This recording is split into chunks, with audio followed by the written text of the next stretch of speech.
இங்க இருக்கின்றவர்களிடத்தில் எல்லோருக்கும் புரிந்துவிட வேண்டும் என்ற பேராசை எனக்கு எப்பொழுதுமே கிடையாது. யாராவது ஒருத்தருக்கு புரிஞ்சா போதும்னு நான் சொன்னதா சொல்லுவாங்கல்ல, நான் உங்க எல்லாரையும் பார்த்து கேட்கிறேன். ஏனென்றால் பர்வீன் சுல்தானா கூட்டத்திற்கு பேசுகின்றவள் இல்லை, தனி ஒருத்திக்கும் தனி ஒருவனுக்கும் பேசக்கூடியவள். நான் தனித்தனியா பேசுறேன். ஒரு சிங்கம் இருந்துச்சு, அதுக்கு ஒரு மமதை, யாரா இந்த காட்டுக்கு ராஜா, யாரா இந்த காட்டுக்கு ராஜான்னு எல்லார்கிட்டயும் கேட்டுட்டே இருந்துச்சான்.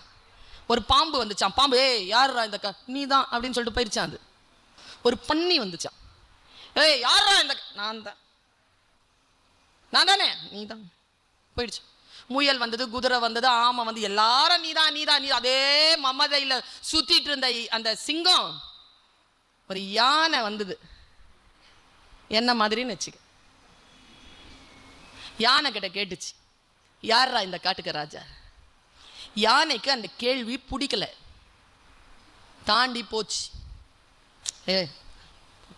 கேக்குறேன்ல யாரா இந்த காட்டுக்கு ராஜா.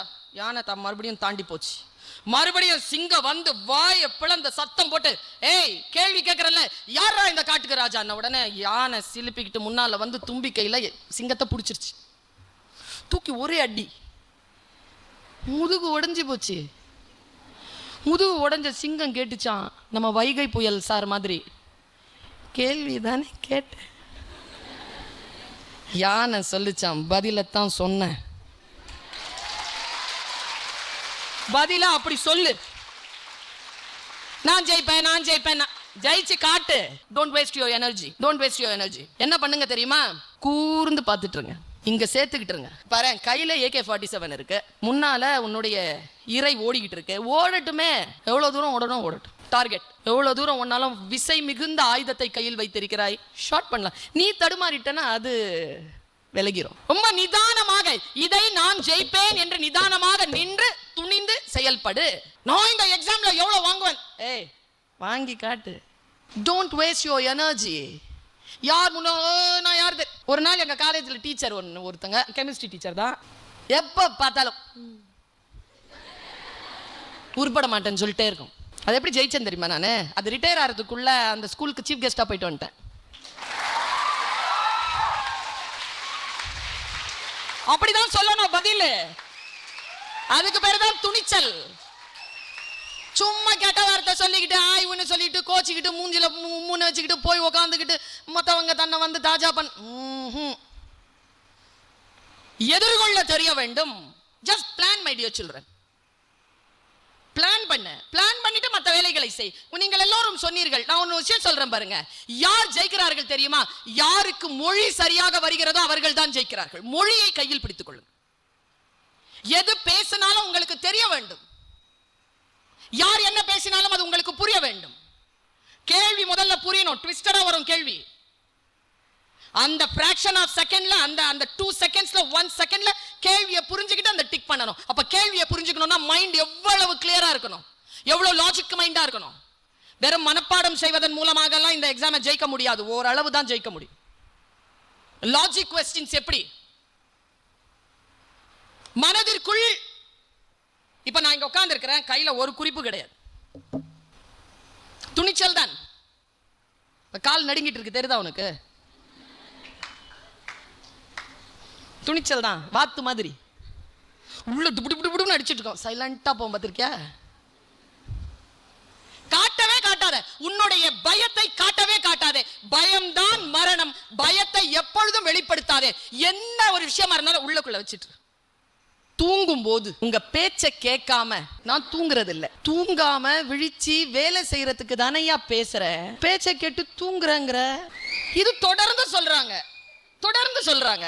ஒரு வாரத்துக்கு முன்னால என்னுடைய தோழி சான்யோ அப்படிங்கிற ஒரு தோழி துபாயில இருக்கிறா. அவ ஒரு மெசேஜ் போட்டிருந்தா, தோழி பர்வீன், நீ உன் ஆன்மாவில் இருந்து பேசுகிறாய், என் இதயத்தை அது போய் தொடுகிறது, உனக்கு தெரியுமா உன் பேச்சு ஒரு தூக்க மாத்திரை என்று. அதுக்கு அவ விளக்கம் சொல்லி இருந்தா, நாளைய பொழுதை எப்படி சந்திக்க போகிறோம், இவ்வளவு தோல்விகள் என்னை சூழ்ந்து இருக்கிறதே என்று மனம் அலைய பெற்று தூக்கம் இல்லாமல் தவிக்கக்கூடிய அந்த உணர்வுகளை உன்னால் முடியும், நாளை விடியட்டும், எழு என்று சொல்லக்கூடியதாக உன் பேச்சு அமைகிறது. உன் பேச்சை கேட்கிறேன், அமைதி உறுகிறேன். அடுத்த நாள் என்னுடைய வாழ்க்கையை நான் மிக சிறப்பாக சந்திக்கிறேன் என்று அவள் சொன்ன பொழுது என் கடமை இன்னும் கூடி இருப்பதாக நான் கருதுகிறேன். இளமை என்பது மை நிரம்பிய பேனா. எழுத தெரியவில்லை. முதுமை என்பது எழுத தெரிந்த பேனா, மையில்லை. ஓ, எங்க அம்மா நல்ல சொல்லா என்ன சொல்லுவாங்க. எனக்கு உங்களுக்கும் தான் சொல்றாங்க. என்னுடைய அம்மா எனக்கு கதை சொல்லுவாங்க. இந்த காது இருக்குல்ல, இந்த காதுங்கிற உறுப்பு, கண்ணுங்கிற உறுப்பு, இந்த காதுன்ற உறுப்பும் கொஞ்சம் வித்தியாசமானது. கண் சென்று பற்றும், காதில் வந்து விழும். சென்று பற்றுவதற்கு மூடி இல்லை, எது வேணாலும் வந்து விழும். காதுல விழுற விஷயம் இருக்குல்ல, இந்த விஷயத்தை யார் ஒருவர் வடிகட்டி இது தேவை இது தேவையில்லை என்பதனை முடிவு செய்யக்கூடிய ஆற்றல் பெறுகிறார்களோ அவர்கள் கல்வியில் சிறந்து விளங்குகிறார்கள். அதனால் தான் கல்விக்கு கேள்வி செல்வம்னு பேரு, செவி செல்வம்னு பேரு. எது எடுத்துக்கணும் எது விளக்கணும்ங்கிறது நமக்கு தெரியணும். அப்பதான் துணிச்சல் வரும். இல்லை என்றால் அது ஒரு குருட்டாம் போக்குதான். நான் சொன்னேன், என்னுடைய தாய் என்னை தன்னுடைய மடியிலே உட்கார வைத்துக் கொண்டு அல்லது படுக்க போட்டுக்கொண்டு கதை சொல்லுவாள். நான் அம்மாவை கேட்டுக்கொண்டே பாயை பார்ப்பேன். கிழிந்த பாயாகத்தான் அது இருக்கும்.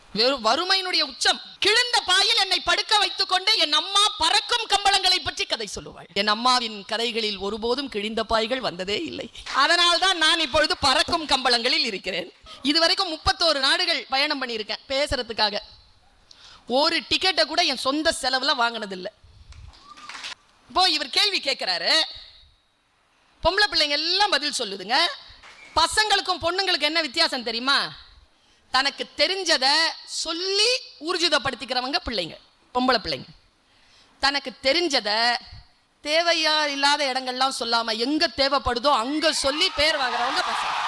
எப்ப பார்த்தாலும் பொம்பளை பிள்ளைங்க நிறைய மார்க் வாங்குறாங்க, பொம்பளை பிள்ளைங்க நிறைய பாஸ் பண்றாங்க, பொம்பளை பிள்ளைங்க. நான் ஒன்று சொல்றேன், நாம நிம்மதியா இருக்கணும்னா அதுங்களும் ஜெயிக்கணும். நாமளே ஜெயிச்சிட்டு இருந்தோம்னா நமக்கு அது த்ரெட்னிங் ஃபேக்டர் ஆயிடும். அவங்களும் ஜெயிக்கணும்.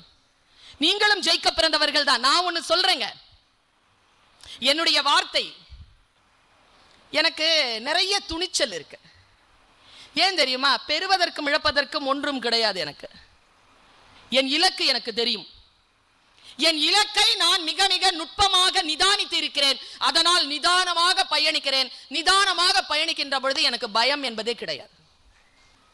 இறைவா, என் உதடுகளில் இருந்து உதிர்ந்தக்கூடிய வார்த்தைகளில் ஏதேனும் ஒரு சொல் என் பேச்சை கேட்க காத்திருக்கக்கூடிய இந்த மக்களுக்கு ஏதேனும் ஒரு சொல் அவர்களுடைய வாழ்க்கையை மாற்றக்கூடியதாக அந்த வெளிச்சத்தோடு அந்த சொல்லை என் உதடிலிருந்து உதிர்ந்து விடுவதற்கு நீ உதவி செய்ய வேண்டும் என்கின்ற பிரார்த்தனையோடு தான் நான் உள்ளே நுழைந்தேன்.